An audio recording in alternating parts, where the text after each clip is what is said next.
Paz e graça, irmãos. Irmãos, o versículo comereis o bem ou comereis o melhor dessa terra serve para hoje. Está aqui em Isaías capítulo 1, versículo 19. Se quiserdes e ouvirdes, comereis o bem desta terra.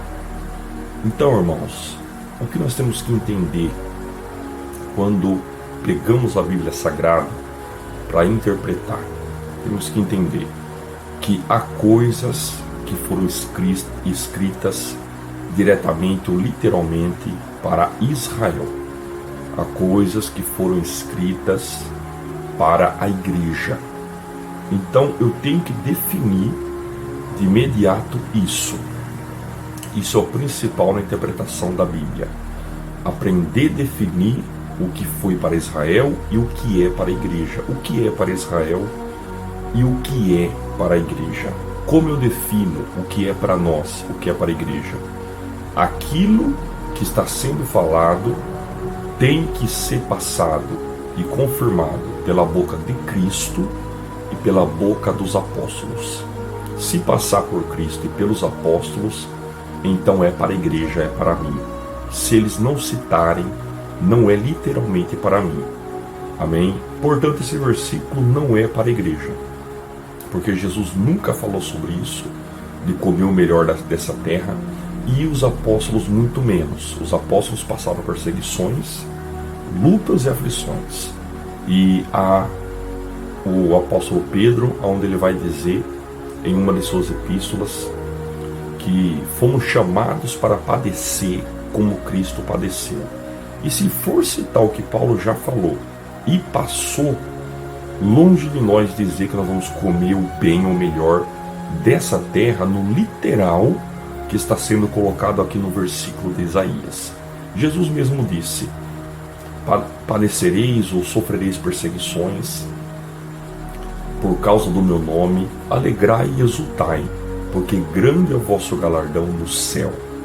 Tá? Não é na terra, porque assim fostes também. Foi também com aqueles que vieram antes de vós e aqueles que os antecederam, ou seja, nossos pais da fé, os profetas. Tá? Assim também foi com os profetas. E nós temos que definir isso. Então, quando a gente aprende a definir o que é para a igreja e o que é para Israel, então aí a gente começa a interpretar corretamente a palavra de Deus. Tá? Aí alguém vai dizer, mas então o Antigo Testamento não pode ser pregado? Pode ser pregado, mas como? Espiritualmente falando. Se você espiritualizar o Antigo Testamento, dependendo do que é, pode ser pregado. Por exemplo, Joel, quando vai profetizar sobre o derramamento do Espírito Santo, então eu posso pregar ainda que literalmente, porque isso se cumpre em Atos capítulo 2, e depois Paulo vai dizer sobre dons vindo através do Espírito Santo. O Espírito Santo é citado na Bíblia toda, é a promessa para a igreja. Então eu posso pregar, isso está no Antigo Testamento em Joel, mas eu posso pregar normalmente. Agora, o que só está no Antigo Testamento e é só para Israel, eu tenho que aprender a espiritualizar e passar para a igreja. Agora, literalmente não. Por exemplo, esse versículo aqui, se quiserdes e ouvir, comereis o melhor desta terra. Quer dizer, se eu fosse pregar para a igreja, eu tinha que espiritualizar. Eu tinha que dizer, por exemplo, essa terra é a sua família. Comereis o melhor dessa terra, ou seja, o amor, a comunhão, a paz e a união. É um exemplo que eu estou dando. Entendeu?